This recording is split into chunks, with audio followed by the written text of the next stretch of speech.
이사야서의 말씀을 보고 있습니다. 참 이사야서의 말씀을 보면 너무 답답합니다.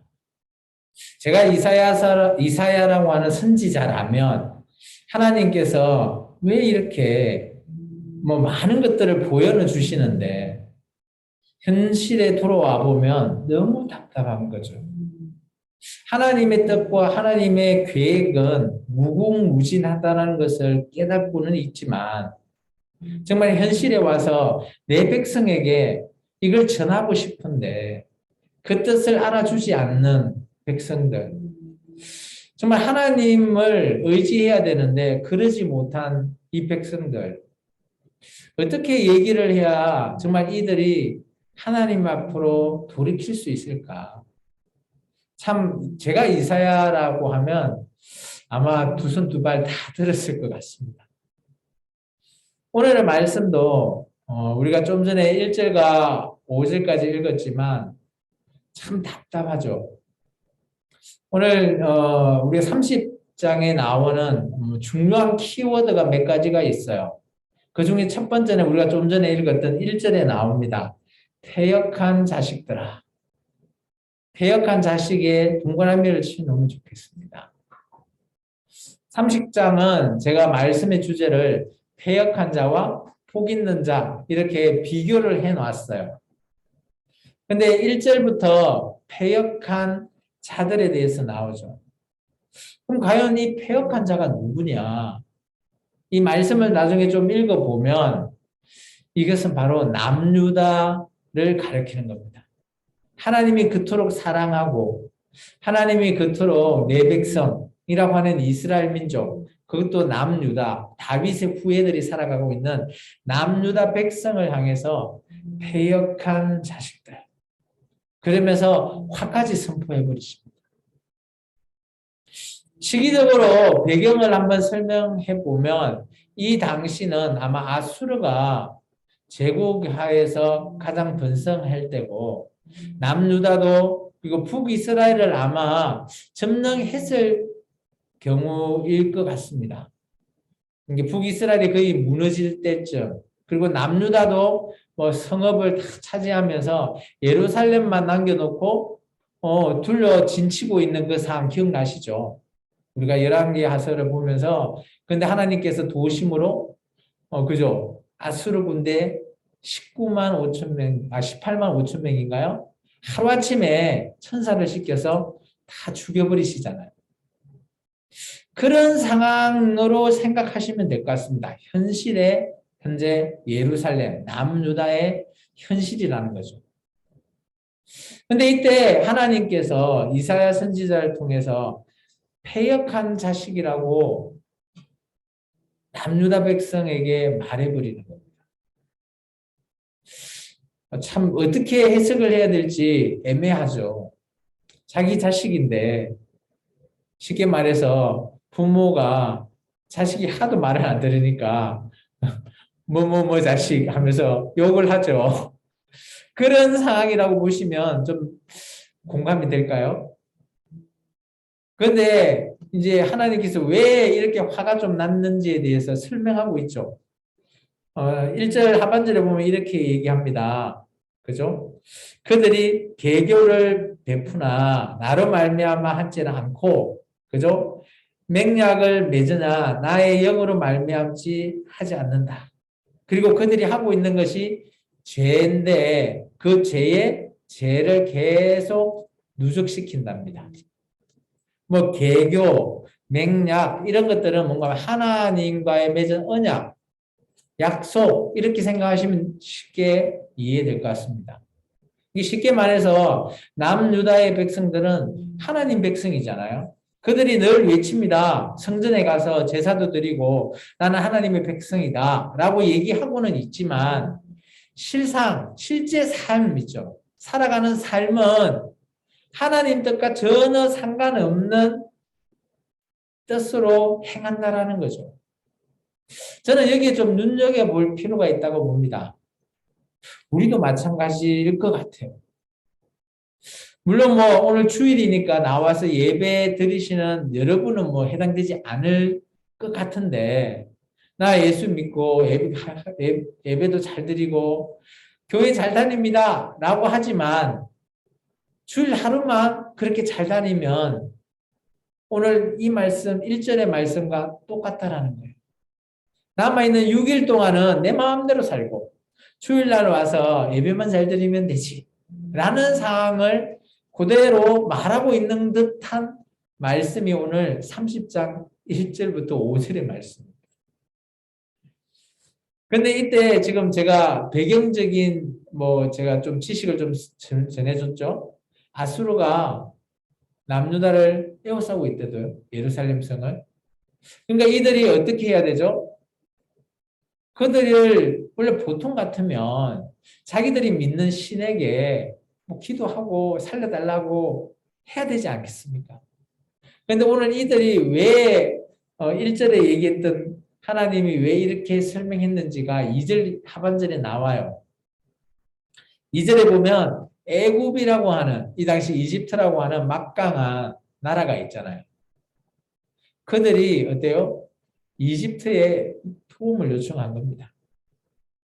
그러다 보니까 하나님께서 왜 나를 의지하지 않고 저 이집트라고 하는 그 군대를 의지하느냐? 나는 오히려 참 어떻게 보면 하나님께서 좀 화가 나 있는 듯한 말씀을 얘기하고 있습니다. 그러면서 이렇게 얘기합니다. 너희가 가서 그렇게 아무리 가서 도움을 요청한들 너희는 이렇게 될 것이다 라고 얘기하는 것이 5절입니다. 그죠? 그들이 다 자기를 유익하게 하지 못하는 민족으로 말미암아 수치를 당한대요. 그 민족이 돕지도 못하며 유익하게도 못하고 수치가 되게 하며 수욕이 되게 할 뿐이다. 부끄럽게밖에 되지 못하는 정작 이 문제를 해결할 수 있는 자는 그 애굽 군대가 아니라는 말을 얘기하고 있죠. 가봤자 수치를 당할 뿐이다. 고관을 보내봤자 라고 말하고 있는 겁니다. 그러면서 하나님께서 이렇게 얘기하고 있습니다. 6절에서 7절 말씀이죠. 우리 같이 한번 읽어볼까요? 애굽의 이 당시 상황을 설명하고 있죠. 네겝 짐승들에 관한 경고라. 사신들이 그들의 재물을 어린 나귀의 등에 싣고 그들의 보물을 낙타 한 장에 얹고 암사자와 수사자와 독사와 및 날아다니는 불뱀이 나오는 위험하고 공고한 땅을 지나 자기에게 무익한 민족에게 갔으나 애굽의 도움은 헛되고 무익하니라. 그러므로 내가 애굽을 가만히 앉은 라합이라 일컬었으느니라. 우리 이거 앞에 6절에 보시면 애굽의 도움을 청해러 갈 때 뭘 가져가야 되죠? 보물 같은 거 가져가야 되죠. 그런 재물들을 다 싣고 이제 애굽으로 내려가는 겁니다. 내려가는 상황을 6절에서 설명하고 있죠. 혹시 여기 저는 이제 좀 줄을 좀 끊으면 좋은 게 날아다니는 불뱀이 나오는 위험하고 공고한 땅 혹시 기억나나요?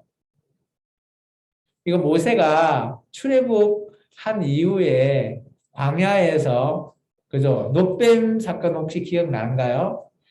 그 땅을 얘기하는 겁니다. 그래서 당연히 애굽으로 내려가려면 그곳을 지나가야 되기 때문에 그곳을 지나서 애굽에게 내려간 거죠. 그런데 그 도움이 어때다고요?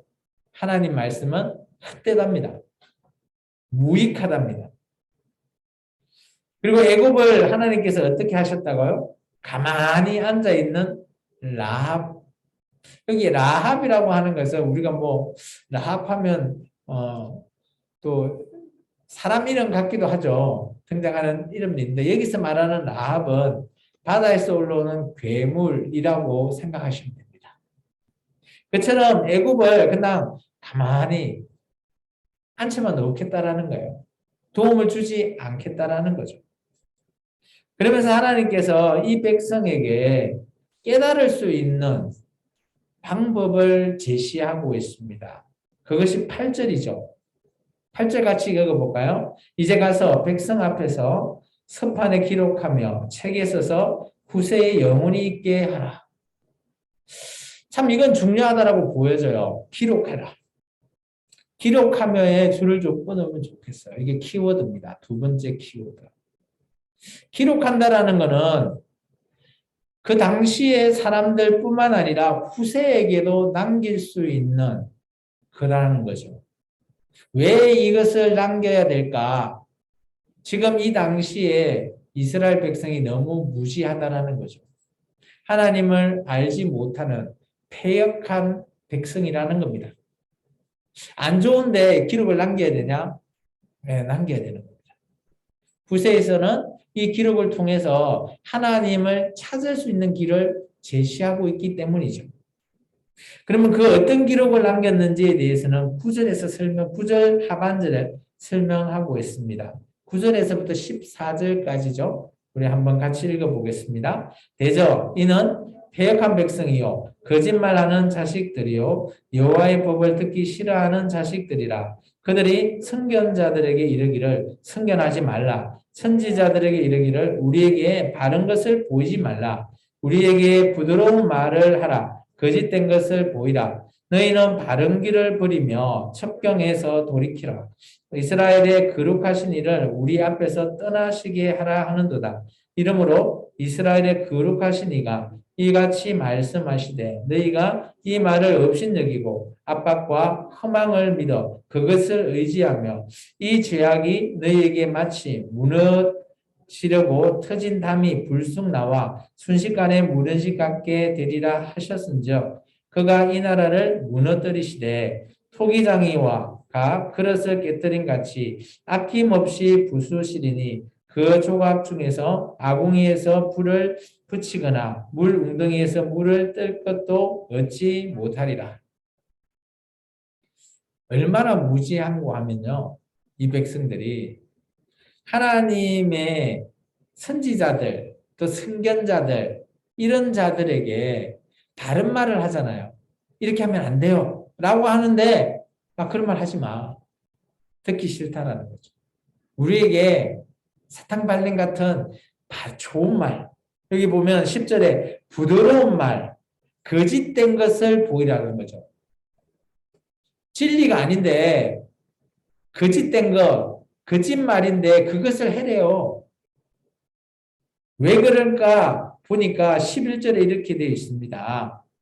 하나님을 거룩하신 이 있죠. 이스라엘의 거룩하신 이를 우리 앞에서 떠나시게 하라. 하나님이 떠나는가요? 아니죠. 하나님의 선지자라고 하는 사람이 거짓말을 해서 백성들을 떠나게 해라는 거예요. 그것을 하나님께서 뭐요? 기록하래요. 이 말은 어떻게 보면 지금 우리에게도 좀 중요하다라고 보여집니다. 저 같은 사람이요. 제가 여러분 앞에서 말씀을 전하는 저 같은 사람이 오늘 이런 식으로 그죠? 부드러운 말, 거짓된 것을 여러분에게 사탕 발린 말로 힐링되는 말로만 여러분에게 매주 한 주간 고생하셨죠? 라고 하면서 이쁜 말, 좋은 말, 격려가 되는 말로만 여러분에게 말씀을 전했다라고 치면 어떻게 된다고요? 여러분은 하나님을 만나기 위해서 이 자리에 오시는 게 아니라 저 같은 사람을 만나러 오시는 거죠. 이런 것을 기록해라는 거예요. 이거는 진리가 아닌 거죠. 비진리죠. 이것은 사람을 현혹시키는 겁니다. 그래서 하나님께서 이렇게 얘기하시죠. 13절에 이 제약이라고 있죠. 줄을 끊으시면 좋겠어요. 그렇게 했던 것이 죄악이라는 겁니다. 죄 플러스 악이죠. 그래서 하나님께서 이런 것들을 깔끔하게 계속 두고 보니까 더 화가 나니까 깔끔하게 해결하고 싶으신 거죠. 그래서 14절에 보면 토기장이 비유가 나오죠. 토기장이가 여러분 토기장이 아시죠? 그죠? 요즘은 기계화가 되어서 좀 토기장이가 없는데 그래도 지금도 비싼, 그죠? 뭐 이런 접시나 뭐 항아리 뭐 이런 거 만드는 고가의 수공으로 만드시는 분이 있잖아요. 지금도 아마 있을 거예요. 뭐 우리가 장인이라고 하시는 분들. 그런 분들이 요즘 많이 드물죠. 왜냐하면 요즘은 공장에서 모든 걸 다 찍어내니까. 근데 이 토기장이들 보시면 토기장이들이 진짜 힘들게 해요. 물레질 하면서 이렇게 열심히 그저 찰흙으로 만들어 가지고 그저 다 유약을 발라서 또 가마에 뭐 한 6천 도인가요? 뭐 하여튼 그런 어마어마한 온도에 다 이렇게 만들어서 나왔는데 조금 흠집 하나 뭐 우리가 봐도 모르겠는데 그 사람들에게는 보이는 거죠. 그런 흠집 조금 한 거 있으면 어때요? 망치 갖고 아까 사정없이 깨어버리죠. 부숴버립니다. 그 흠집 하나 때문에라도. 오늘 14절이 바로 그 비유예요. 그런 토기장이가 완전히 그냥 깨 부숴버리는 거죠.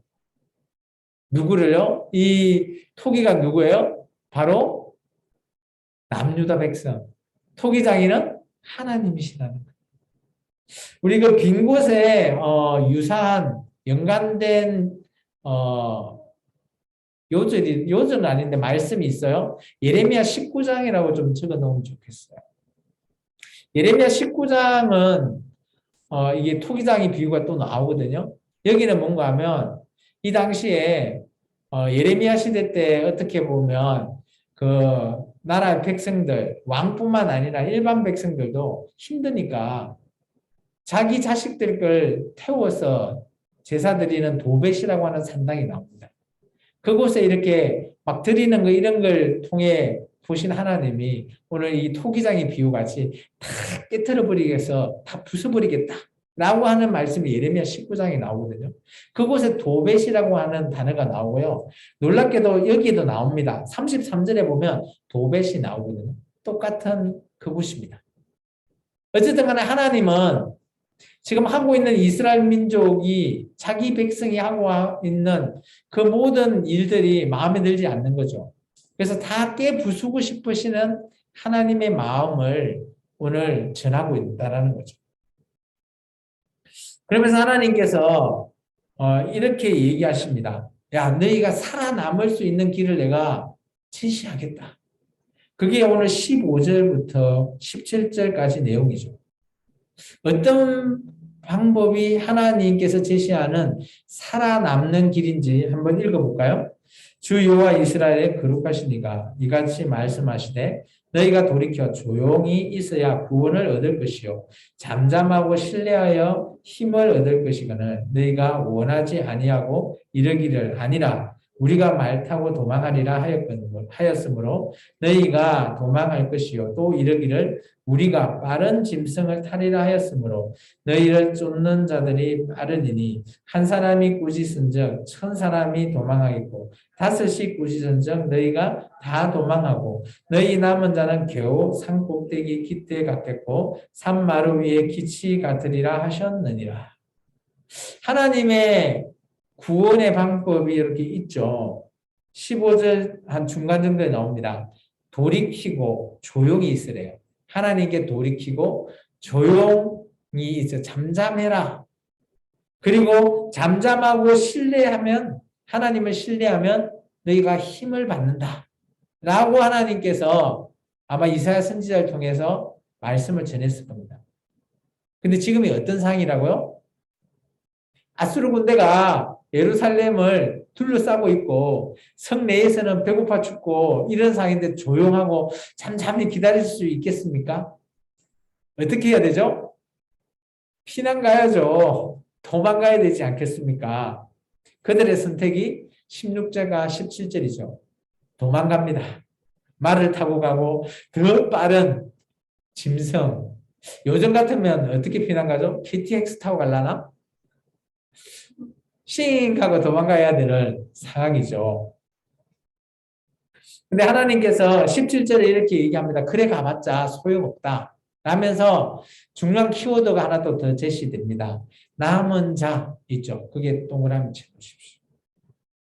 이 남은 자 그러니까 어떤 비유를 표현하고 있는가 하면 사람들이 거의 없어요. 산 꼭대기에 깃발 하나 탁 꽂힌 것 같이 정말 하나님의 백성이 그렇게 너무 드물다라는 거죠.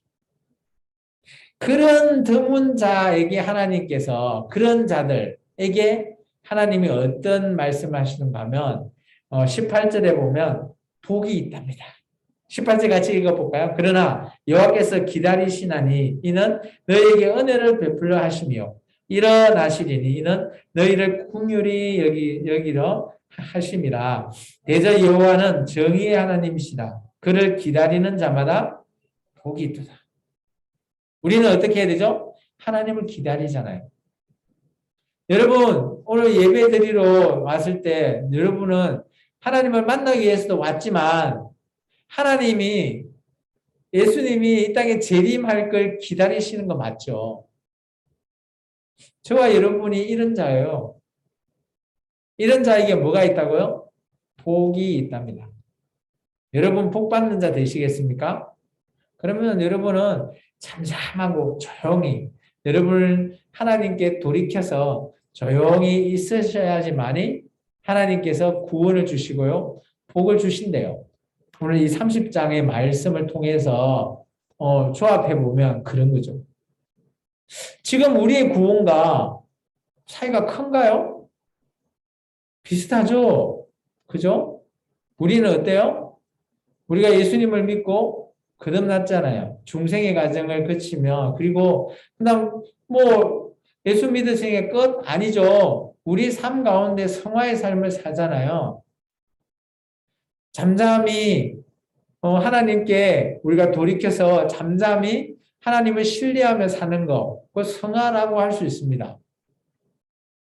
저는 이 구원의 이사야 선지자가 이 당시 백성들에게 말했던 말씀과 우리의 구원론과 별 차이 없다라고 보여져요. 그래서 우리는 하나님을 기다리시잖아요.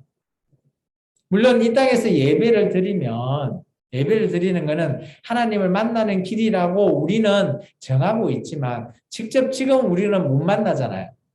우리가 우리의 생을 마감했었거나 아니면 예수님이 이 땅에 재림하거나 둘 중 하나일 때 우리가 만날 수 있는 길이잖아요. 그래서 하나님은 이렇게 기다리는 자에게 복이 있다라고 말합니다. 그러면서 이렇게 얘기하고 있죠. 이 당시에 제가 아까 아수르 군대가 둘러싸있고 예루살렘 성 안에 있는 사람이 얼마나 힘든지 이게 왜 그런 상황인지를 제가 배경을 설명한 이유가 19절부터 나옵니다. 우리 같이 한번 읽어볼까요? 19절부터 22절까지.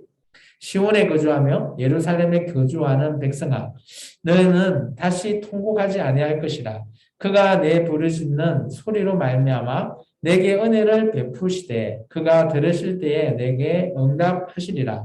주께서 너희에게 환난의 떡과 고생의 물을 주시나 내 스승은 다시 숨기지 아니하시리니 내 눈이 내 스승을 볼 것이며 너희가 오른쪽으로 치우치든지 왼쪽으로 치우치든지 내 뒤에서 말소리가 내 귀에 들려 이르기를 이것이 바른 길이니 너희는 이리로 가라 할 것이며 또 너희가 너희 조각한 우상에 입힌 은과 부어 만든 우상에 올린 금을 더럽게 하여 불결한 물건을 던진같이 던지며 이르기를 나가라 하리라.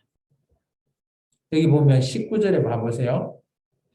다시는 통곡하지 않는다라는 말이 뭐예요? 지금은 통곡하고 있죠. 뭐 때문에요? 20절에 보면 환난의 떡과 고생의 물 먹을 게 없는 거예요. 굶주릴 수밖에 없고 힘들다라는 거죠. 그런데 이것을 하나님께서 어때요? 이제는 다시는 그렇게 하지 않겠다라는 거죠. 그러면 현실은 그만큼 힘든 거예요. 그러면서 22절에 보면 그들이 조각한 우상들, 금, 은 이런 거 다 던져버리고 나가라라는 거예요. 그렇게 되면 그렇게 하면 내가 이렇게 해주겠다라는 것이 23절부터 26절입니다. 근데 이 상황이 참 어떻게 보면 우리는 역사적인 사건을 알잖아요. 히스기야 왕 때 아수르 군대 물러나고 나면 어떻게 해야 될까요? 하나님께서 우리를 도와주셨다. 히스기야 왕은 알죠. 그죠? 이사야 선지자를 통해서. 근데 백성까지도 알까요? 전혀 그렇지 않았다라는 거죠. 그래서 결국은 남유다도 멸망당할 수밖에 없는 길을 걸어갔는데요. 하나님께서는 하나님 앞에 다시 다 모두가 돌이켰으면 내가 이렇게 해주겠다라는 것이 23절과 26절이에요. 어떻게 보면 하나님의 마음은 화는 나 있지만 또 내 자식이라, 내 백성이라, 그죠? 화를 내고는 있지만 그렇게 하고 싶지는 않는 그런 또 마음이 이 23절에서 26절 안에 저는 포함되어 있다고 봅니다. 하나님의 어떤 심정인지 우리 한번 같이 읽어보겠습니다.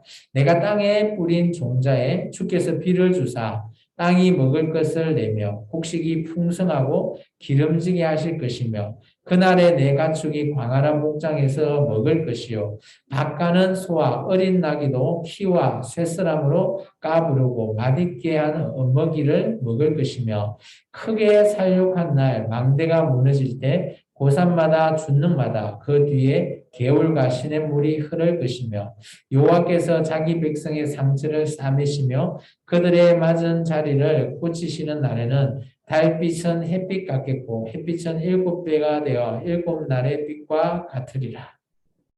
어떻게 보면 이스라엘 민족에게 회복되는 그런 날, 그날에 소망하는 하나님이 꿈꾸는 그날로 보여져요. 자기 백성의 상처를 싸매주시는 그날. 근데 히스기야 왕 때 우리가 잘 돌이켜 보면 역사적인 사건을 우리가 알고 있죠. 하나님이 이렇게 하고 싶었는데 그 백성이 어때요? 끝까지 속을 썩이는 거죠. 그래서 하나님의 심정은 이럴 거라고 저는 생각되었어요.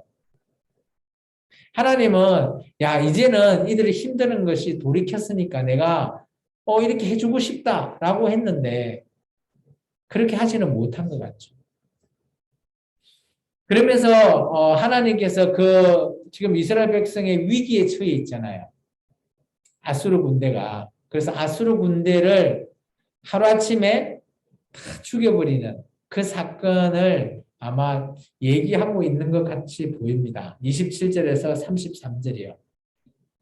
어떤 내용인지 한번 보겠습니다. 보라, 여호와의 이름이 원방에서 오되 그의 진노가 불붙듯이 하며 빽빽한 연기가 일어나듯 하며 그의 입술에는 분노가 가득 찼으며 그의 혀는 맹렬한 불 같으며 그의 호흡은 마치 창이라여 목에까지 미치는 하수 같은즉 그가 멸하려는 키로 열방을 까부르며 여러 민족의 입에 미혹하는 재갈을 물리시리니 너희가 거룩한 절기를 지키는 밤에 하듯이 노래할 것이며 피리를 불며 여호와의 산으로 가서 이스라엘의 반석에게로 나아가는 자 같이 마음에 즐거워할 것이라.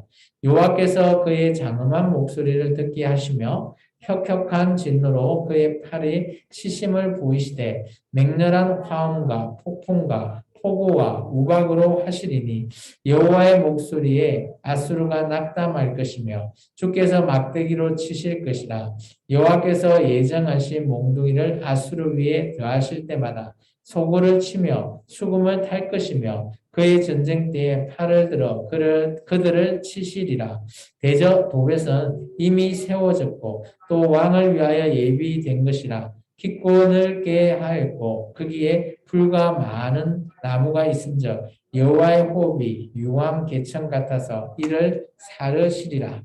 아멘. 하나님께서 진노하고 계십니다. 이 진노는 어떻게 보면 아수르에 대한 진노죠. 물론 자기의 백성들 때문에 화가 나 있는 것도 있지만 자기 백성들을 괴롭히고 있는 이 아수르의 군대. 우리 보시면 31절에 아수르 나오죠. 32절에 아수르가 나옵니다. 하나님의 백성에 하나님 앞에 우리 29절에 보면 하반절에 보면 여호와의 산으로 나가서 이스라엘의 반석에게로 나가는 자. 여호와의 산은 예루살렘을 가리키고요. 시온산. 반석은 신을 가리킵니다. 그러면 여호와 하나님 앞에 나아가면 그죠? 나아가는 자같이 마음을 즐겁게 할 것이다. 하나님이 자기 백성들을 이렇게 즐겁게 할 수 있는 일이 뭘까요? 힘들어하고 있는 지금 이 예루살렘 백성을 향해서 예루살렘을 둘러싸고 있는 아수르 군대를 물려쳐 주는 길이 아닐까요?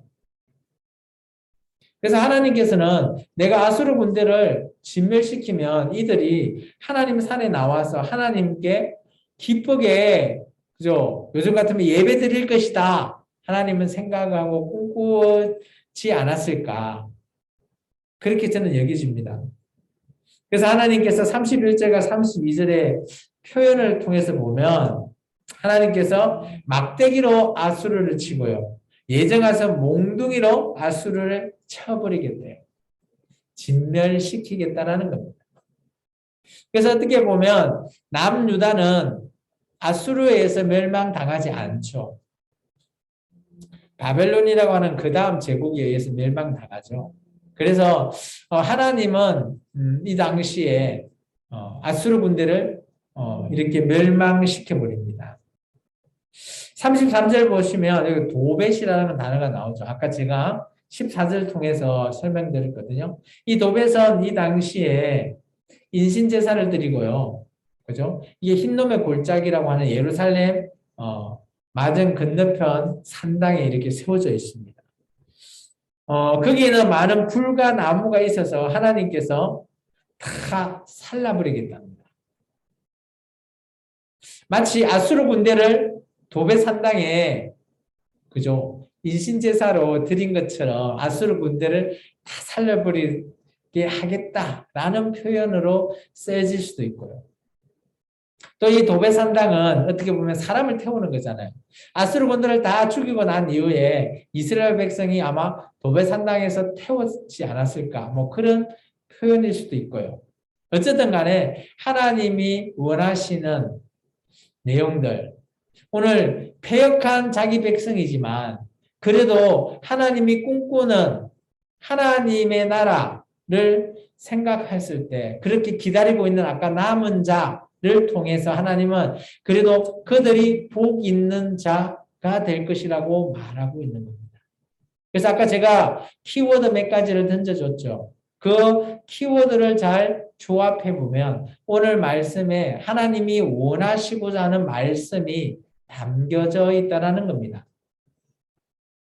오늘 말씀을 제가 3가지 정도로 우리에게 적용을 한번 해보고자 합니다. 오늘 말씀을 통해서 여러분은 무엇을 느끼셨나요? 우리가 위기에 처해 있으면 여러분은 가장 누구를 의지하죠? 자녀들 같으면 부모님을 의지하지 않을까요? 부모님 같으면 누구를 의지합니까? 친구, 지인들, 아는 사람들을 의지할까요? 사소한 거라도 어떤 문제가 있다라고 하면 어떻게 할까요? 오늘 이스라엘 백성은 사소한 건 아니지만 그들은 그들이 꾀를 내서 그죠? 애굽에게 도움을 청해보고요. 그런 거 다 해봤는데 하나님이 뭐라 그러죠? 헛수고다. 그래서 저는 이렇게 생각합니다. 우리의 삶 가운데서도 우리에게 문제 당연히 있습니다. 위기 당연히 있습니다. 이렇게 닥칠 때마다 우리는 남유다 백성이 애굽을 찾아가고 이렇게 하지 말고 우리는 정말 하나님을 믿는 백성이잖아요. 물론 남유다 백성도 그랬지만 그래서 우리는 오늘 이 말씀을 통해서 하나님께서 우리와 함께한다 라는 사실을 먼저 기억했으면 좋겠습니다. 그리고 하나님께 우리의 문제를 의탁하는 게 어떨까? 저는 오늘 이 30장 말씀을 통해서 우리는 하나님께 기도하고 뭐 이런 많은 것들을 한다라고 하지만 우리가 막상 우리에게 사소한 문제라도 위기에 처해 있으면 우리는 어때요? 하나님을 찾지 않아요. 그렇기 때문에 우리가 하나님을 제대로 한번 찾고 기억해 보자라고 저는 첫 번째 적용을 한번 해봤고요. 두 번째는 하나님의 하시는 일, 우리가 뭐 하나님 하시는 일을 하면 큰 일만 생각하시는데 그렇지 않다라는 거죠. 우리의 일상 속에서 그런 하나님의 일을 우리가 깨달아 봐야 된다는 거예요. 제가 하는 일이 하나님이 하시는 일이에요. 그렇게 한번 생각해 보시게요. 우리 같이 한번 따라해 볼까요? 내가 하는 일이 하나님의 일이다. 시작. 내가 하는 일이 하나님의 일이다. 이걸 좀 염두에 줬으면 좋겠어요. 그게 나의 일상이 그냥 내가 내 마음대로 사는 일상이 아니라 하나님의 일을 하는 일상이다라는 거예요. 이게 깨달아지면 오늘 1번 있죠. 우리에게 문제가 오면 당연히 내 일이 하나님 일이니까 하나님께 물어볼 수밖에 없는 거죠. 사람한테 물어보는 게 아니라. 그리고 세 번째, 이건 참 어려운 거예요. 그렇게 하나님의 일을 하는 우리지만 우리가 억울한 일 안 당할까요? 당해요. 고난을 안 당할까요? 당한다도요. 그렇게 당하더라도 우리는 뭘 하면 안 된다? 하나님을 원망하면 안 된다는 거예요. 내 하는 일이 하나님의 일인데 잘못됐어. 결과가 안 좋아. 아, 하나님 때문에 하나님이 뭐 이래 대해서 했는데 안 됐네요. 뭐 이렇게 원망하지 마시라는 거예요. 왜 원망하면 안 될까요? 왜 안 됩니까? 지금 우리가 살아있는 이 자체도 하나님께서 우리를 살게 하시고 우리와 함께 하시는 거잖아요. 우리가 예배하는 게 뭐예요? 목적이. 하나님을 지금 뵙는 일이잖아요. 내가 원하는 모든 일이 하나님의 일이고 내가 주일날 예배 드리는 게 하나님을 뵙는 일인데 그런 하나님을 원망한다? 물론 속상할 수는 있죠. 화가 날 수 있습니다. 그렇지만 하나님을 원망하지는 마시기 바랍니다. 나의 주님, 나의 하나님으로 고백한 그 하나님에게 뭐 때로는 원망 섞인 그런 막 말을 할 수도 있겠죠. 그렇지만 하나님을 원망하는 자 되지 마시기 바랍니다. 오늘 말씀을 통해서 봤지만 하나님의 백성이라고 하는 자들이 하나님과 거리를 멀게 하나님을 떠나시게 한다라는 표현이 있잖아요. 원망을 하면 우리는 하나님을 떠날 수밖에 없어요. 이것은 어떻게 보면 하나님이 원하는 게 아니라 사탄이 원하는 일이라고 보여져요. 그렇기 때문에 우리는 하나님을 원망하면 안 된다라는 거죠. 그래서 오늘 이 세 가지 우리의 삶 가운데 잘 적용해서 평생 우리는 하나님과 의지하면서 하나님과 함께하는 저와 여러분이 되기를 주의 이름으로 축원합니다. 기도하겠습니다. 주님 감사합니다.